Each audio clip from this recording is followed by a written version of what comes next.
Okay, kumusta? Um, it's a new video, and I'm going to talk about Duterte again. Kasi I just saw a post in Facebook, and actually the post is from RMN DXBC Butuan 693. Finalo ko tong page na to kasi it's a local na news outlet dito sa city namin. And napapansin ko na obvious na leaning ang radio station kay Duterte. Nothing wrong with that. We have a lot of may mga stations naman na mga bias sa mga politiko, no. But this time, ang pinost nila is about the fact na pwede daw tatakbo si Duterte on the presidential election this coming 2028. Matagal pa, it's 2025. But anyways, siguro gusto ko lang magbigay ng context na why I am really against the Duterte family and them running for office. Number one, let's just put it out there, no, I'm not addict, no, I'm not a pusher, I'm not a drug lord. My family, my Rosales family is not involved in any of those kinds of business. Wala akong, may mga, of course, mga cousin na user na hindi naman natin yan as a dito sa Philippines, di ba? We have some relatives that are in drug use, but I am not. My tatay is not, my mama is not, my sister is not. We're not doing any kind of business related to drugs, no. So why am I against this person? Yun lang, gusto ko lang i-lay out muna na for context sa'yo. I am in Butuan City. It's 8 hours away from Davao City. I have been to Davao at least twice. I have stayed there for a few days. It's a good city. It's way better than my hometown. Malalaki yung buildings, malinis, maraming tao. Iba yung atmosphere doon, iba, maraming mga kapulisan roaming around and so on. And it's way better than, I can even say, Cebu, no? Cebu City. Pero hindi lang ako perfect na makapag-judge. So far, sa perspective ko lang, sa limited na visitation ko sa Davao City and sa more than less than a year na pagstay ko sa Cebu, I think so, no. Ano pa, I understand na naririnig ko yung mga arguments ng mga DDS na eto lang din yung problema ko sa mga DDS, no. I can't express my negative thoughts and my criticisms towards Duterte. Hindi ko kayang ma-express yun openly kasi matik ang conversation is tatawagin akong addict, protector ako ng addict, addict ba ako, sa mukha ko palang addict na ako, so sumusuporta daw ako sa mga rapists at sa mga kriminal, ayaw ko daw ng pagbabago. So hindi tayo nakakapag-open ng magandang conversation kasi yun na agad yung sasabihin sa'yo, even though hindi pa nagsisimula yung conversation, hindi pa ako nakapag-explain. So sira na yung reputasyon ko, yung pagkatao ko, kasi close na, wala, may harang na.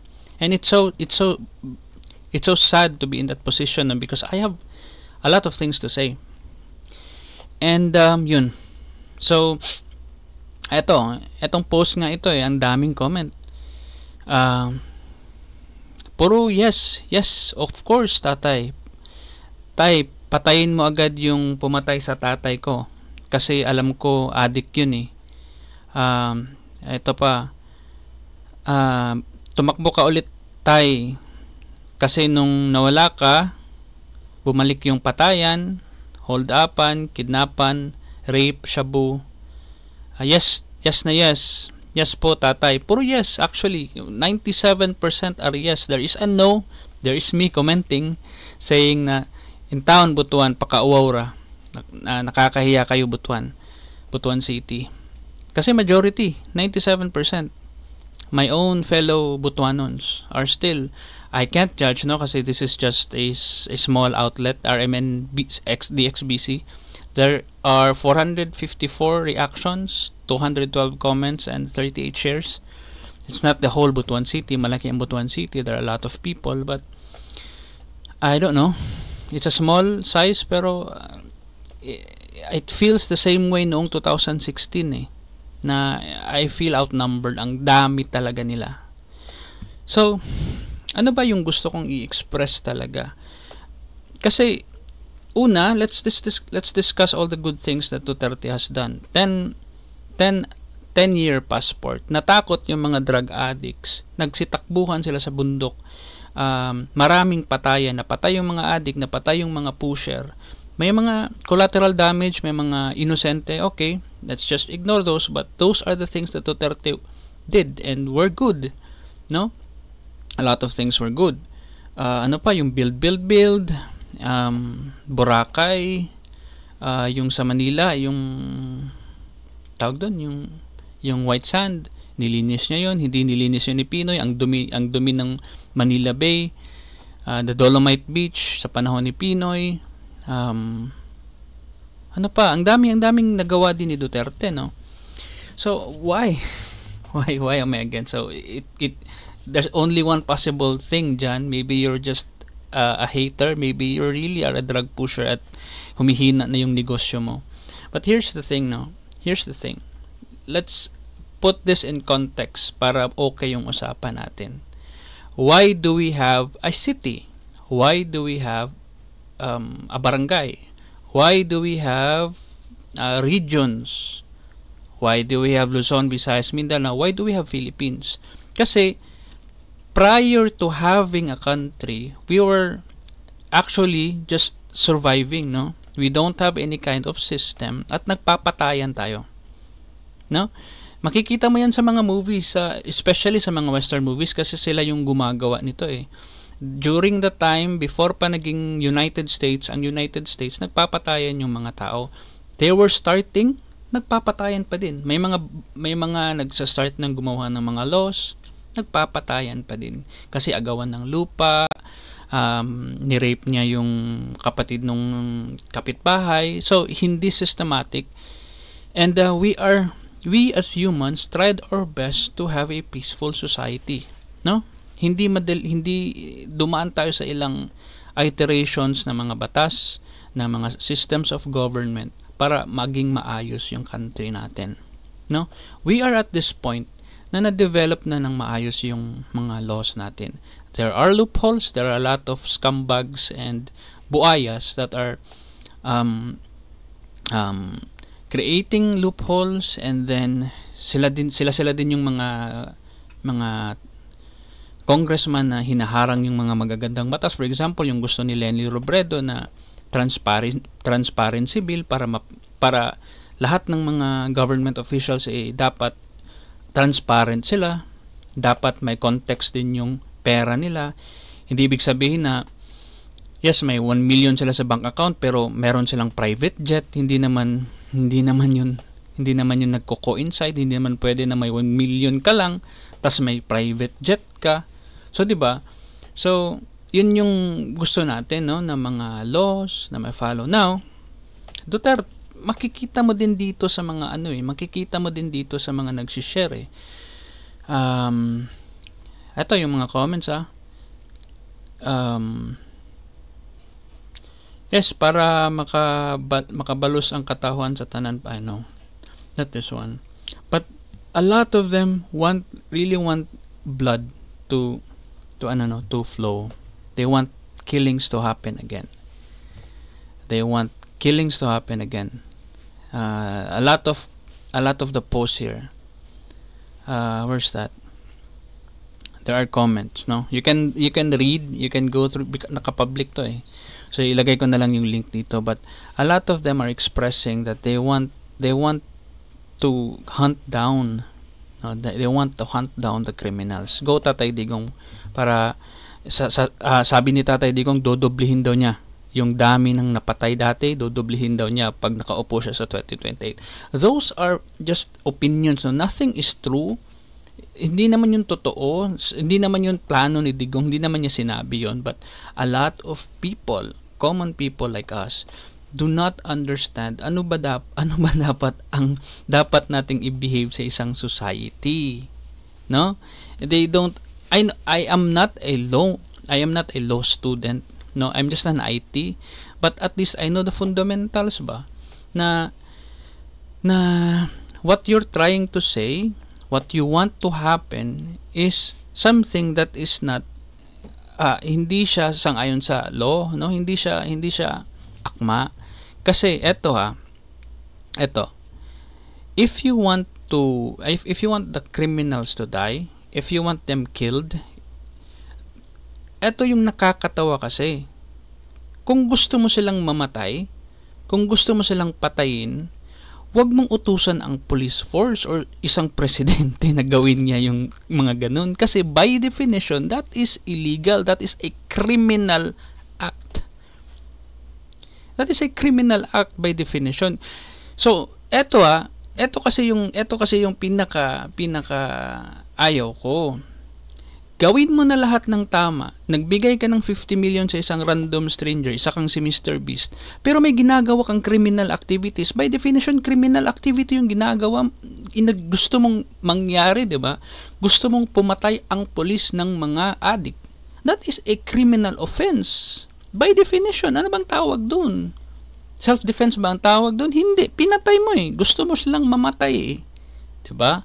So, dapat i-change siguro natin yung outlook, yung gusto nating mangyari. Ang gusto nating mangyari is makulong yung mga taong dapat makulong, managot, and dapat they face the full force of the law, no? Hindi yung gusto mo silang maging criminal din. Kasi ang nakakatakot yung gusto mong mangyari.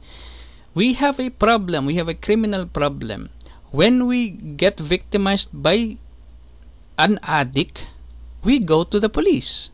Police, patulong po, may humahunting po sa amin, pinatay na yung cousin ko. Tutulungan ka ng police. Poprotektahan ka, bibigyan ka ng some sort of protection kasi we're paying taxes to do their job. No? What happens if the police, ikaw yung binibiktima ng police? Saan ka tatakbo? 'Di ba? Sa kapwa niya police, sa kaibigan niyang police. So that is what you're trying to create here. You're trying to create a system of impunity. Binigyan mo ng kapangyarihan yung kapulisan, tas sila yung ginawa mong kalaban.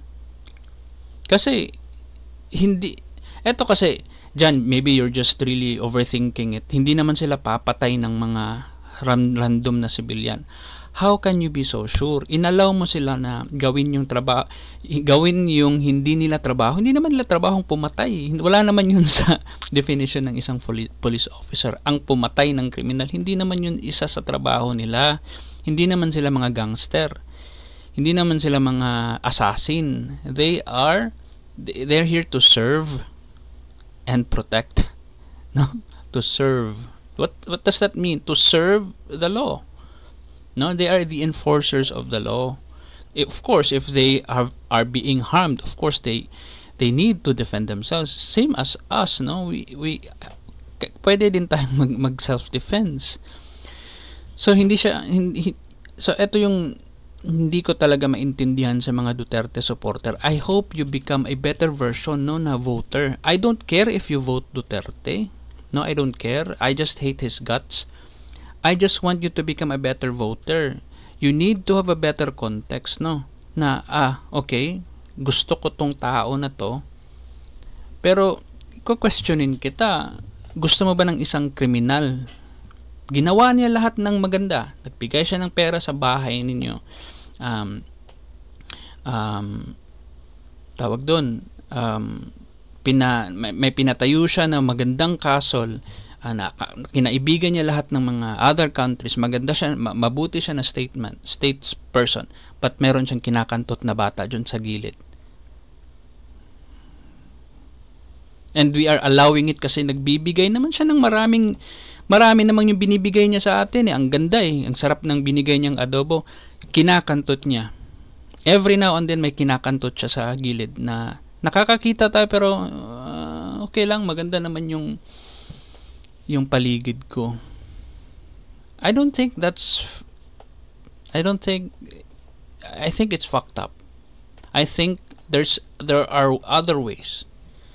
There are other ways we can choose better, na yung tao nagpipiliin natin is yung talagang yung binuo ng humanity na law is yun talaga ang isa-serve lang sa society.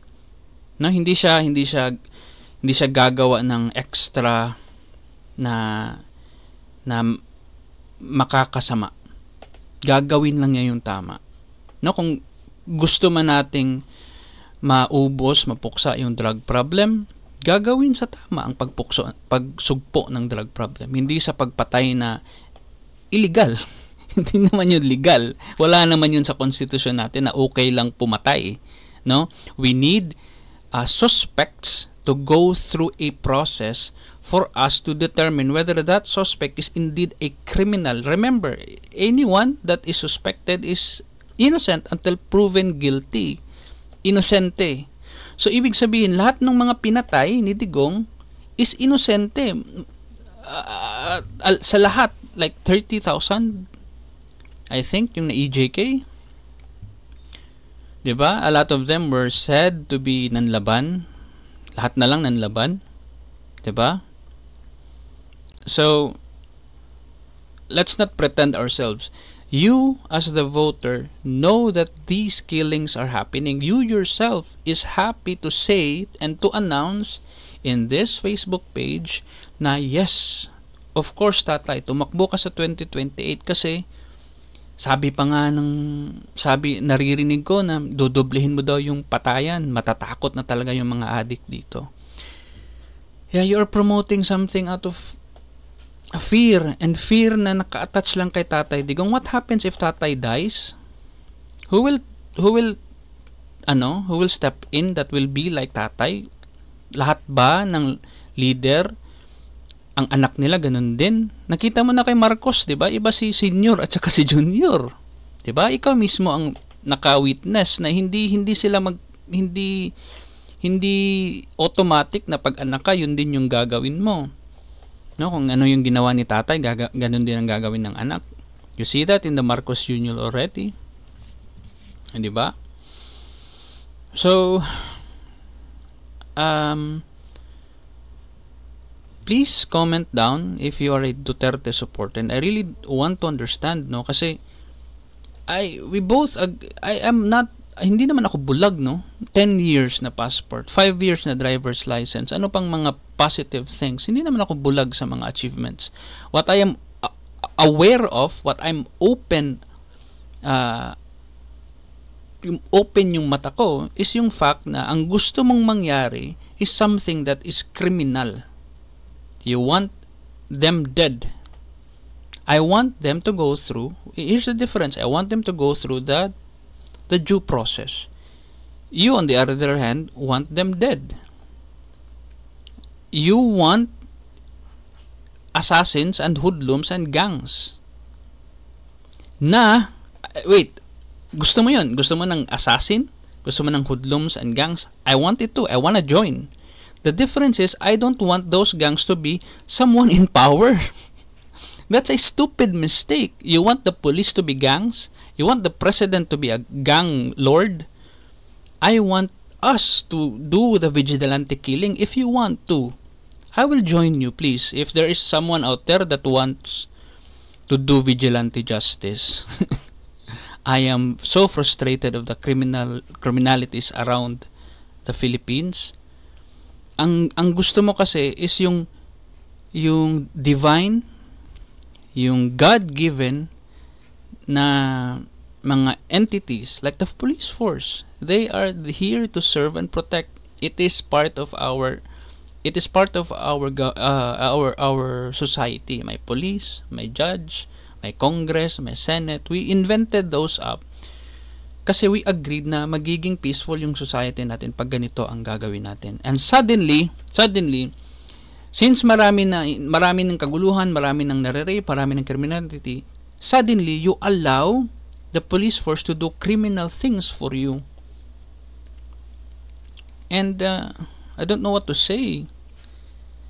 Because here's what I want. I want the police force to do their job. I want Duterte to uphold the rule of law.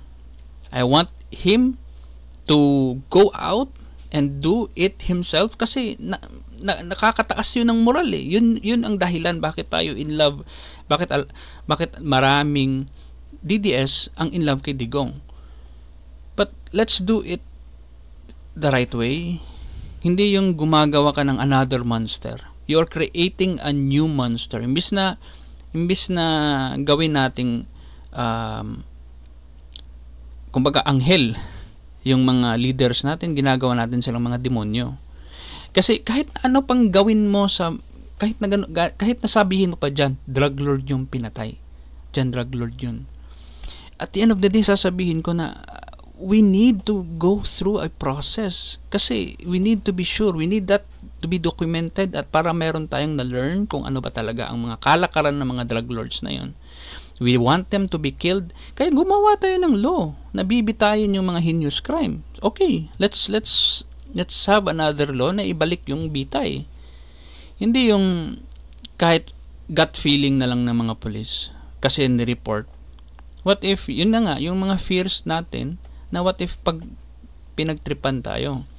What if against ako sa government because meron akong nakitang tawag doon. What if ang isang journalist is against kay Digong kasi meron siyang mga ginawang mga side trip dito. What if gusto niya tong ibulgar? 'Di ba? What if ayaw ni Digong na ibulgar 'yun? Papatayin na lang siya. 'Di ba? Ganun yung mangyayari eh. Ginawa mo isang Diyos, ang isang tao lang.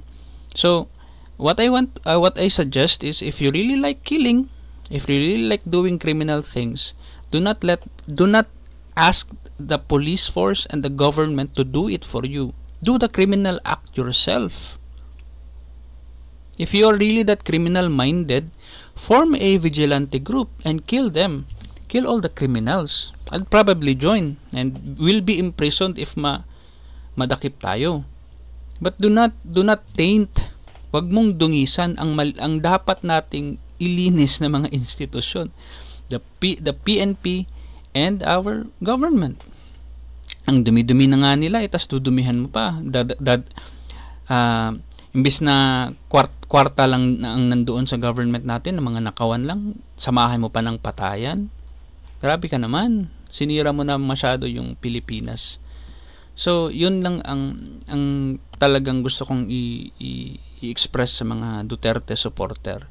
No, I hope I'm wrong kasi ang tagal ko na 2016 pa ako nagrarant ng ganito sa social media ko, hindi lang sa ang tagal ko nang nagrarant, and I hope someone will enlighten me. I really don't understand why you are still in love. And here's the funny thing, I don't call Lenny my nanay. Why are the DDS responding to me like she is my nanay? Like, doon ka na sa nanay mo. Ikaw lang naman tumatawag sa ni Digong na tatay. Wala naman akong tawag doon. Wala naman akong tatay problems. Hindi naman ako nagkulang sa pagmamahal ng tatay at nanay ko. Minahal nila ako and I don't have like those kinds of issues, daddy issues. I don't have those. And I don't call Lenny nanay. My nanay is my nanay. Lenny is just Lenny Robredo. So, yun, I don't idolize Lenny, no? If she fucks up, ako yung magpuputang ina sa mukha niya, pati yung mga anak niya puputang inahin ko. But no, I haven't seen her fucked up yet. I haven't yet. No? I haven't. So, but I will if she fucks up. So, yun. I really don't understand. Please enlighten me. I don't understand why you have this kind of cultish and worshipping mindset. If you are an atheist and a DDS, I hope you can reflect, no, na you are becoming a religious person. Except that Duterte is your God now. No, immune na siya sa criticism just like your God is. Just like your God was, na you criticize, na ganoon yung mga religious, now you have become. Kasi, you don't, God, Jesus Christ, how are you worshiping a politician? My God, we shouldn't be worshiping any of those monkeys. No? I don't even, wala, kahit nga respeto, hindi ko maibibigay sa kanila kasi I am their boss. They are just my workers. We pay them through our taxes. They should perform. They are not someone that hindi sila dapat iniimbita sa mga birthday. May mga kasal, may mga dapat hindi tayo mapaproud na, nandito si congressman. Sino ba sila? Congressman lang naman yan. Mga trabahante natin yan. Ano ba kayo? Ginagawa nyo silang Diyos kaya gumagawa na sila ng mga kababuyan. Tinatrato nyo silang kung sino silang mga special na mga tao. They aren't. We are, because we're doing our thing to improve our economy, to improve Philippines. No? Ikaw na manggagawa, ikaw ang dahilan kung bakit nagmo-move yung economy, ikaw na magsasaka, ikaw na doktor. No? Siguro sila din, pero na-even out kasi yung nila, yung struggle nila, kasi yun na nga, merong bahid lagi na pag politiko ka, corrupt. Di ba? So I don't have any kind of respect for them. You should too.